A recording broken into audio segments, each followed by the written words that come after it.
Shalom bakunzi b'ikiganiro cy'ijambo ry'umunsi, ndabifurije indwi nziza y'umugisha. Reka ndagusaba ikintu kimwe cyiza mu buzima bwawe, kandi uzobyimenyereza, uzobonamwo umusaruro, uzobonamwo imwimbu mwinshi cyane.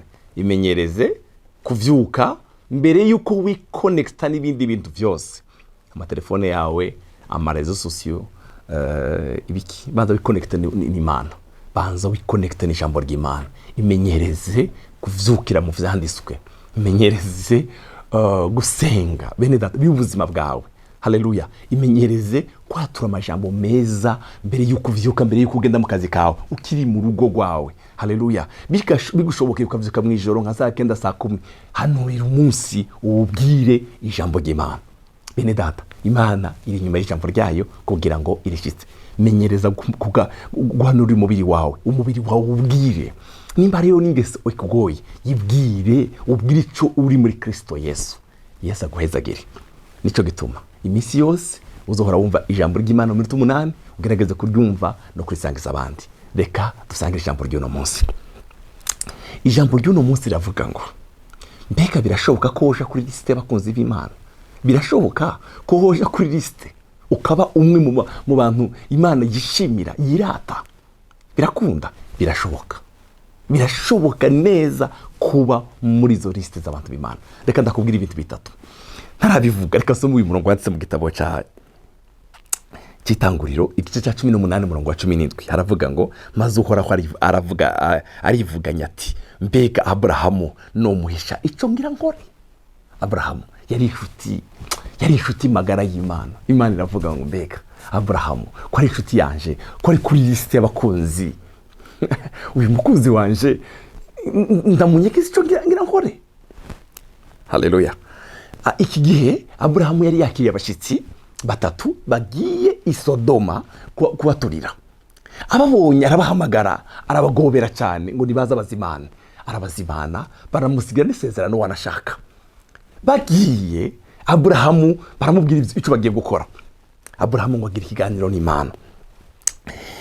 Dusome gatoya. Abo bagabo binjira, abo bagabo barijura bagenda batumbereye i Sodoma, ariko Aburahamu asigara ahagaze imbere y'Uhoraho. Maze Aburahamu aramwegera aramubaza ati, mbega none urandurana abagororotsi n'abanyabyaha? Bake bagabo bamaze kubwira Aburahamu ko tugiye. Aburahamu ngo abaza Imana. Baragiye ngo nabaje ku Mana, arebaza Imana, none urarandurana abanyabyaha n'abagororotsi? Kubera iki yavuze gutyo? Kubera yuko yarazi ko ariho umuhungu kwa se wabo witwa Loti, niyo yaratuye. Aravuga, Mana, none mu by'ukuri Sodoma hari ibyaha, ariko kandi Loti hari nk'umugororotsi. None uzorandurana bari abantu nawe? Umurongo wa 25, icomba bikaba kure yawe gukora ikintu nk'icyo. Imana yishura Aburahamu kwicana abagororotsi n'abanyabyaha. Abagororotsi n'abanyabyaha bakarangirirana. Icomba bikaba kure yawe. None umucamanza w'isi yose ntiyokora ibigororotse?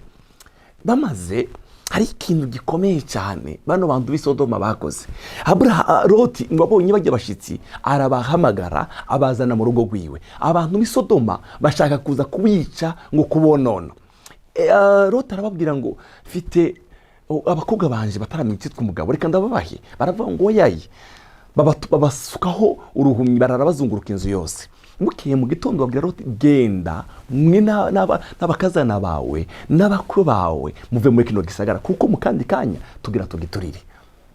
Nshaka ndababwira ikintu kimwe bavandimwe, kuba kuri liste y'ishuti y'Imana biragushobokera cyane rwose. Reka ndakubwira ibintu bitatu gusa, ni byinshi ariko reka mbite mu bintu bitatu bituma uja kuri liste y'abakunzi b'Imana. Ikintu cya mbere ni iki? Gukunda Imana kuruta ibindi byose. Gukunda Imana ukayikundisha umutima wawe wose kuruta ibindi byose. Bene data, hari ijambo ryanditse mu gitabo cya Yohana igice cya 14 umurongo wa 23, haravuga ngo, Yesu aramwishura ati, nihagira unkunda azokwitondera ijambo ryanje. Nihagira unkunda azokwitondera ijambo ryanje, kandi Data azomukunda maze tuzoza kuri we tubane nawe. Nihagira unkunda, umuntu ukunda uramusura, uramuvugisha, uramugenderera, murasangira, abari muri fiyansaye ibo bavugana amasaha menshi. Umuntu ukunda umuha umwanya, ari umwanya mu by'ukuri wawe wihariye wahaye Imana urayikunda ku rugezo n'igihe ikubonye uje kuyiraba, uje kuganira nayo, ikaba izi neza ko ari urukundo cyangwa n'ibyo uyishakaho. Ndakubwira ikintu kimwe, nimba ukeneye kuba kuri lisite y'abakunzi b'Imana, ukundisha Imana umutima wawe wose kuruta ibindi, kuruta ya mpuzu ukunda, kuruta wa mugabo, kuruta ba bana, kuruta ka kazi. Hariyo abantu bitwararika ngo ndakora nta mwanya mfite wo kubana n'Imana. Urabesha cyane. Umuntu ukunda uramwitaba, umuntu ukunda uramuvugisha, umuntu ukunda urasoma ibyiwe, umuntu ukunda uramurondera, umuntu ukunda. Nimba ukeneye kuba kuri lisite y'abakunzi b'Imana, yiha umwanya, yikunde kuruta ibindi byose. Haleluya. Bene data, kunda Imana. Reka kwigwa kuri TikTok, kuri YouTube, uri kuragaburira ibindi bintu byose. Nimba ukunda Imana, tanga umwanya wo kumva ibigaburira impemu yawe. Umviriza ibintu bizima. Nimba uyikunda, umviriza amakuru yayo. Nimba uyikunda, turafite icyete yaturungikiye cyitwa Bibiliya. Ufite umwanya ungana gute kuyisoma ku munsi? Ufite amaverse angana gute mu mutwe wawe? Urakunda Imana. Hariyo abantu bakunda amakorali badakunda Imana. Hariyo abantu bakunda amadini yabo badakunda Imana. Hariyo abantu badakunda Imana. Kuko ukunda Imana arayiha umwanya bari babiri. Haleluya. Hari ibintu bigaragaza neza gukunda Imana. Mwene data, urakeneye kuba kuri lisite y'abakunzi b'Imana, kundisha Imana umutima wawe wose. Haleluya. Wahaye umwanya ibindi, hari uwundi mwanya wahaye ibindi. Wayihaye ibindi. Nimba ukeneye kuba, ndakwifurije kuba umukunzi w'Imana. Ndakwifurije kuba umukunzi w'Imana.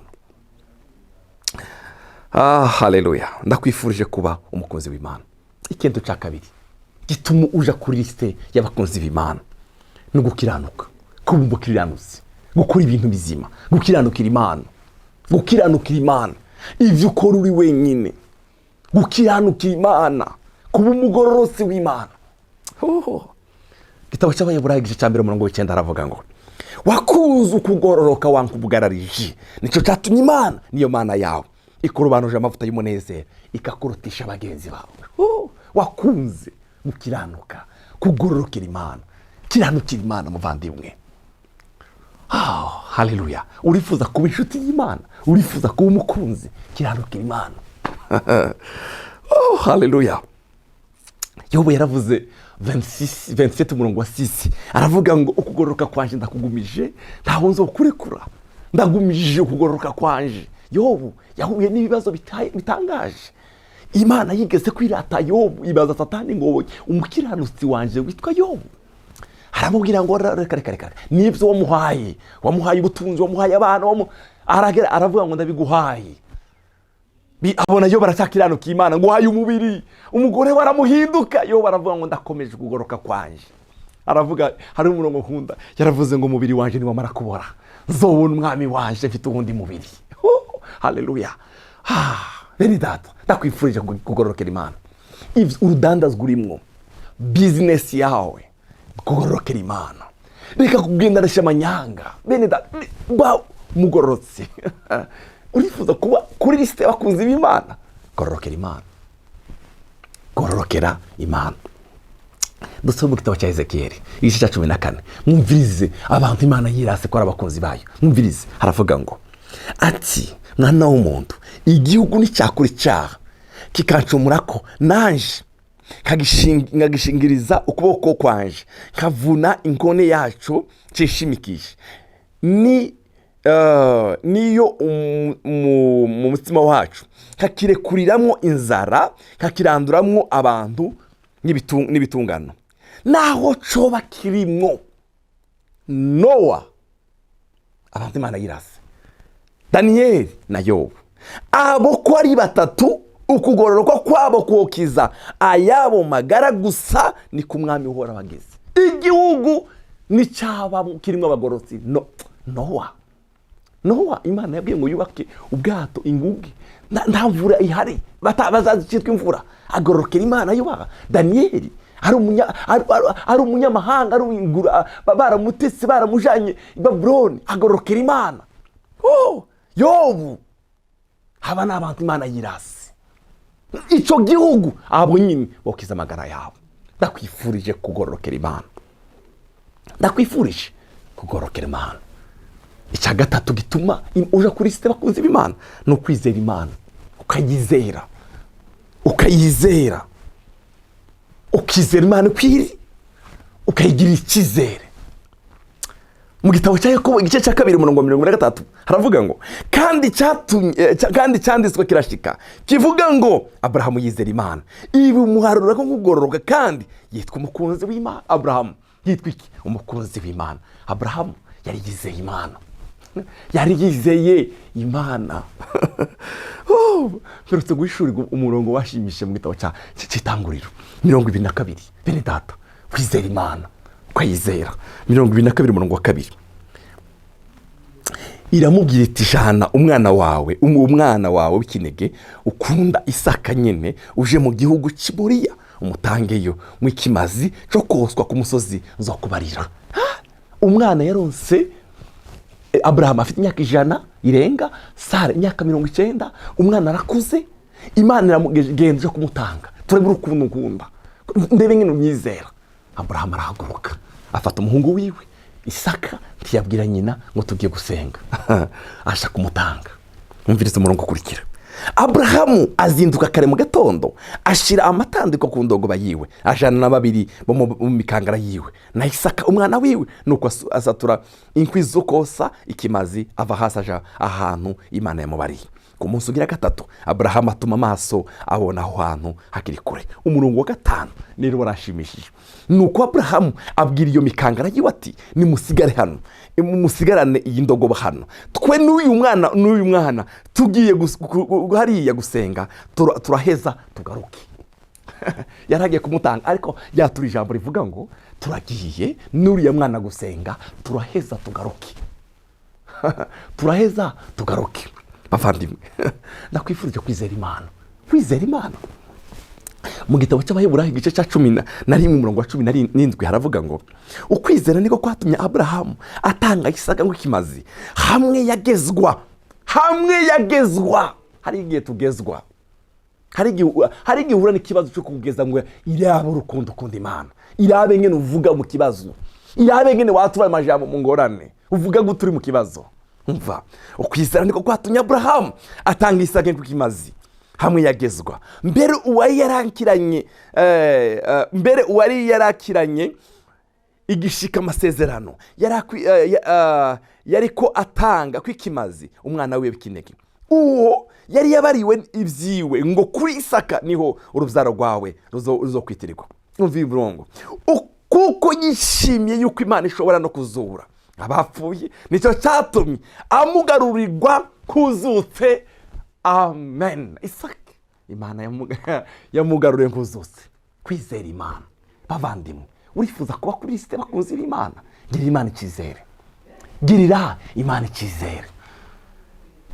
icyizere mu byo ukora, uyigirire icyizere. Icya kabiri nababwiye ni kiranukira Imana, gororokera Imana ibyo ukora, gororokera Imana. Icya mbere, gukunda Imana kuruta ibindi byose. Wigire iya mbere mu buzima bwawe. Mbere yo kwikonekita n'abandi bantu mu gitondo, bazuvugane nayo. Mbere yo kuryama, ishimire. Kumurango rose umwanya, ishimire. Tiwobura umwanya, tiwoburira Imana umwanya. Ntukigere ubesha abantu ngo buze umwanya gusenga. Nta mwanya ushobora kuburira umukunzi wawe. Urifuza kuba kuri lisite bakunzi b'Imana? Ibi bintu bitatu burabikeneye ko biba buzima bwawe. Data, mu izina rya Kristo Yesu, turakwifuza ko tukuba bakunzi bawe. Turifuza kuba kuri lisite bakunzi bawe. Mwami, turakeneye kugukunda kureza ibindi bintu byose. Turakeneye ubuzima bwo kukorokera. Turakeneye Mwami kukwizera.